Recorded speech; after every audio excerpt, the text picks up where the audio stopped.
തിരുവനന്തപുരം DCCയിൽ ഒരു വിഭാഗത്തിന്റെയും KPCC നേതൃത്വത്തിൽ ഒരു വിഭാഗം നേതാക്കളുടെയും എതിർപ്പ് മറികടന്നുകൊണ്ടാണ് UDF ഇത്തരത്തിലൊരു ധാരണയിലേക്ക് എത്തിയിരിക്കുന്നത്. ആന്റണി രാജു തൊണ്ടുമുതൽ കേസിൽ അയോഗ്യനാക്കപ്പെട്ടതിന് പിന്നാലെ രൂപപ്പെട്ട രാഷ്ട്രീയ സാഹചര്യം UDFന് അനുകൂലമായി മാറുമെന്ന വിലയിരുത്തലിലായിരുന്നു UDF ക്യാമ്പ്. അതുകൊണ്ട് തന്നെ കോൺഗ്രസിന്റെ കൈപ്പത്തി ചിഹ്നത്തിലുള്ള ഒരാൾ കഴിഞ്ഞ തെരഞ്ഞെടുപ്പിൽ മത്സരിച്ച പോലെ കൈപ്പത്തി ചിഹ്നത്തിൽ ഒരാൾ ഇവിടെ സ്ഥാനാർത്ഥിയായാൽ മതിയെന്ന അവകാശവാദമാണ് കോൺഗ്രസ് നേതാക്കൾ KPCC നേതൃത്വത്തിന് മുമ്പിലും ഹൈക്കമാൻഡ് ഭാരവാഹികൾക്ക് മുമ്പിലുമൊക്കെ ഉന്നയിച്ചത്.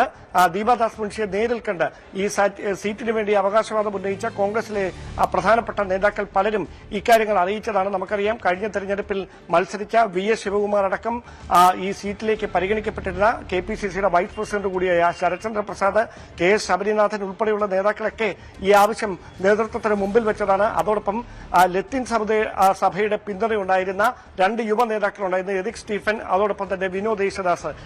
സഭയുടെ കൃത്യമായ പിന്തുണ പല നേതാക്കളുടെ അടുത്തും സഭാ വക്താക്കൾ തന്നെ ഇവരെ പിന്തുണയ്ക്കണം, അവർക്ക് കൃത്യമായ പരിഗണന നൽകണമെന്ന ആവശ്യം നേതൃത്വത്തിന് മുമ്പിൽ നേരത്തെ തന്നെ വ്യക്തമാക്കിയതാണ്. ആ തീരുമാനങ്ങളെയൊക്കെ മാറ്റിക്കൊണ്ടാണ് ഏറ്റവും ഒടുവിൽ സുരക്ഷിതമായ ഒരു മണ്ഡലം CMBക്ക് നൽകേണ്ടതുണ്ട് എന്നൊരു തീരുമാനത്തിലേക്ക് നേതൃത്വം എത്തിയത്. അതാണ് ഒടുവിൽ തിരുവനന്തപുരം സെൻട്രലിൽ CP ജോണിന് അനുകൂലമായ ഒരു സാഹചര്യം ഒരുക്കിയിരിക്കുന്നത്. നിലവിൽ സീറ്റ് വെച്ച് മാറുകയാണെങ്കിൽ തിരുവമ്പാടി പകരം CP ജോണിന് നൽകാം, CMBക്ക് നൽകാമെന്നൊരു കൂടിയാലോചന ഉണ്ടായിരുന്നു. പക്ഷേ അവിടെ അതിനൊരു തടസ്സമായി മാറിയത് ലീഗിന്റെ കൈവശമുള്ള സീറ്റ് കോൺഗ്രസ് ഏറ്റെടുത്ത് കഴിഞ്ഞാൽ അവിടെ മലപ്പുറം DCC അധ്യക്ഷൻ കൂടിയായ VS ജോയി കഴിഞ്ഞ തവണ അദ്ദേഹം നിലമ്പൂരിൽ പരിഗണിക്കപ്പെട്ട് ഏറ്റവും ഒടുവിൽ അപ്രതീക്ഷിതമായി കപ്പിനും ചുണ്ടിനുമിടയിൽ സ്ഥാനാർത്ഥിത്വം നഷ്ടപ്പെട്ട ഒരു യുവ നേതാവാണ്. അതുകൊണ്ട് VS ജോയിക്ക് കൃത്യമായ ഒരു പരിഗണന ഇത്തവണ നൽകിയേ മതിയാകുമെന്ന് കൃത്യമായ ഒരു വിഭാഗം നേതാക്കൾ നിലപാടെടുക്കുകയായിരുന്നു. അങ്ങനെയെങ്കിൽ VS ജോയിക്ക് ഏറ്റവും അനുയോജ്യമായ മണ്ഡലം തിരുവമ്പാടി എന്നൊരു നിഗമനത്തിലേക്ക് അവർ എത്തുകയും ചെയ്തു. അതുകൊണ്ട് തന്നെയാണ് അങ്ങനെ VS ജോയിക്ക് വേണ്ടി നേരത്തെ തന്നെ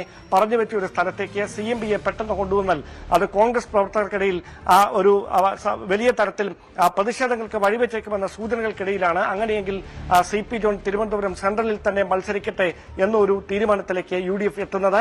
ഔദ്യോഗികമായ പ്രഖ്യാപനം ഒരാഴ്ച കൂടി കഴിഞ്ഞേ ഉണ്ടാകുകയുള്ളൂ. അതായത് തെരഞ്ഞെടുപ്പിന്റെ തീയതി പ്രഖ്യാപിച്ചു കഴിഞ്ഞാൽ ആദ്യം പരിഗണനാ പട്ടികയിൽ അല്ലെങ്കിൽ ആദ്യം പുറത്തുവിടുന്ന പട്ടികയിൽ ഒരുപക്ഷെ തിരുവനന്തപുരം സെൻട്രലും ഇടം പിടിക്കാനാണ് സാധ്യത.